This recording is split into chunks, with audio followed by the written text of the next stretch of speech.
first question is, where? Miami Beach. No more suggestions. Paris. Paris. Item 2, the right woman.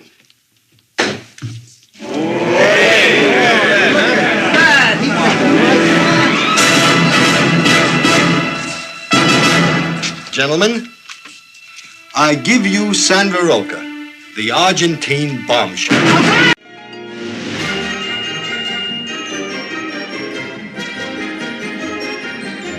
The Perfect Furlough is a 1958 romantic comedy film directed by Blake Edwards that would find some box office success and be another movie team-up for real-life married couple Tony Curtis and Janet Leigh.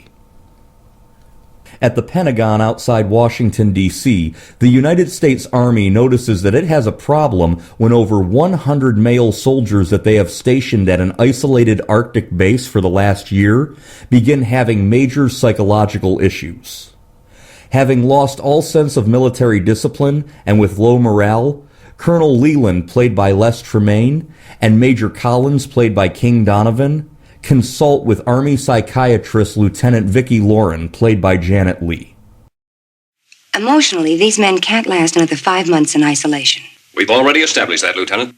And you can't give them furloughs. Right. Well, since all 104 men can't go on furlough, perhaps one man could go for all of them. One man? I suggest that we let the men at the base decide what they would consider the perfect furlough, and then select one man to go on it. Emotionally, every man there will go on this furlough with the winner. They will all live vicariously in his experience. Well, I don't think that she meant... It might work. The Army drops the idea to the men who agree to this, but they request a furlough to Paris, France, with Argentine sex symbol movie star Sandra Roca, played by Linda Crystal. Sandra is persuaded into doing so by her agent Harvey Franklin, played by Keenan Wynn, who expects her to receive at least $2 million in free publicity. Oh boy, I can tell you have never been out with a soldier. These are not ordinary soldiers. These are all scientists. Once I went out with a scientist too. They are even worse than soldiers. All he wanted to do was examine me like if I were a bug or something. Sandra, my... No. Corporal Paul Hodges, played by Tony Curtis, persuades the contest winner to allow himself to take the furlough. Maybe she won't find out. She won't find out, huh?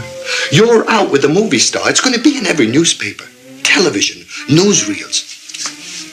Poor trusting Gladys. Humiliated, deceived, laughed at by her friends. What has she got left? Where did you say she worked?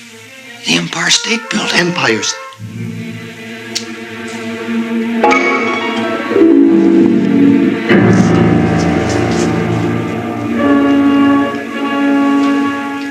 Is that worth just a few lousy weeks in Paris? The Army is instantly worried. With Corporal Hodges being a good-looking guy and having a reputation as a ladies' man, the Army fears embarrassment if he has his way with the bombshell actress.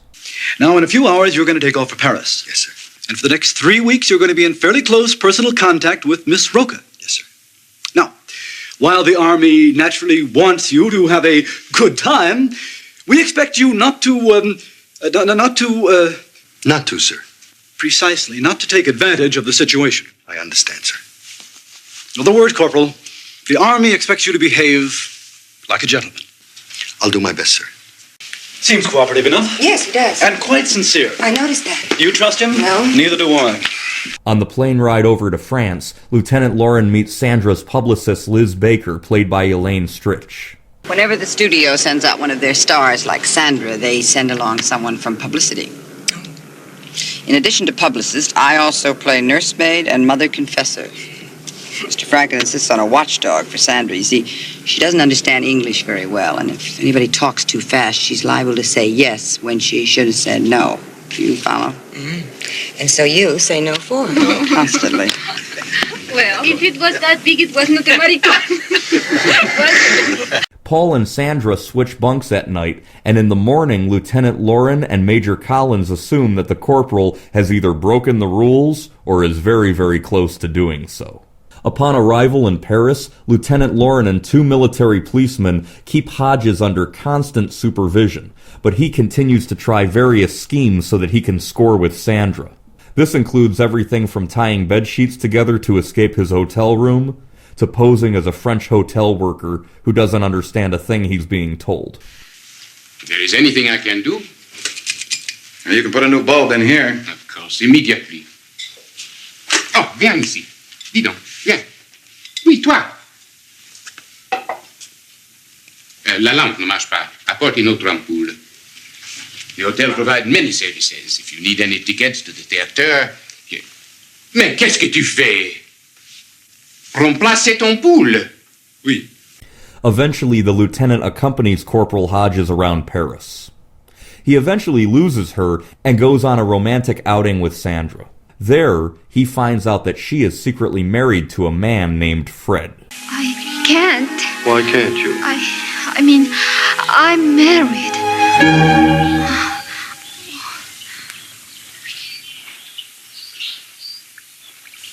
You're married? I had to keep it a secret. Mm-hmm. No one knows outside of Fred. Who's Fred? My husband. Oh. He's an accountant in Mr. Franklin's office. As the trip continues, Lieutenant Lauren begins to find herself attracted to Paul, despite trying to convince herself otherwise. You know all you've done for the past 3 hours? Stare out that window, look at your watch, and smoke one cigarette after another. Of course I have. This whole project is my idea. If something goes wrong, I'm in a lot of trouble. And I'm not, I suppose? I'm following orders. If the Army wasn't concerned, I couldn't care less. Oh, come off it, Lieutenant. Admit it. The guy bugs you. As far as I'm concerned, a bug is something you find crawling in your bed. I rest my case. Soon, a romance blossoms between the lieutenant and the corporal. We just violated Article 93, Section 7. Have we? No enlisted man shall kiss or embrace his superior officer. Shall we turn ourselves in? Let's talk about it. My room. The bar. 20 minutes. Half an hour.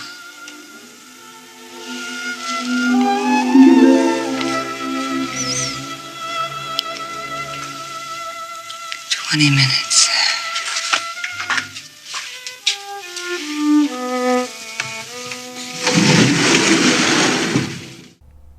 Directed by Blake Edwards, this is the 4th of 5 films husband and wife Tony Curtis and Janet Leigh starred in together. In chronological order, they are Houdini, The Black Shield of Falworth, The Vikings, The Perfect Furlough, and Who Was That Lady? Upon Tony Curtis and Janet Leigh starring in their first film together, 1953's Houdini, there was a controversy over who would get top billing. Janet Leigh had more seniority as she made her feature film debut in 1947, while Tony Curtis finally made his in 1951.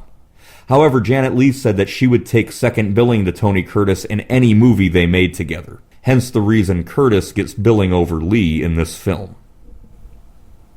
The movie was filmed at the Universal Studios backlot in California from January to February 1958. Actress Jamie Lee Curtis was born exactly 1 week prior to the release of this movie. Released into theaters November 30th, 1958, The Perfect Furlough grossed a total of $2.3 million, making it a success. This is a very nice, somewhat obscure little film. Good laughs, good acting, just a really cute film. This is the type of movie that aired on television frequently when I was a kid back in the 1990s. If you are looking for a quick, fun 1950s romantic comedy, I recommend The Perfect Furlough.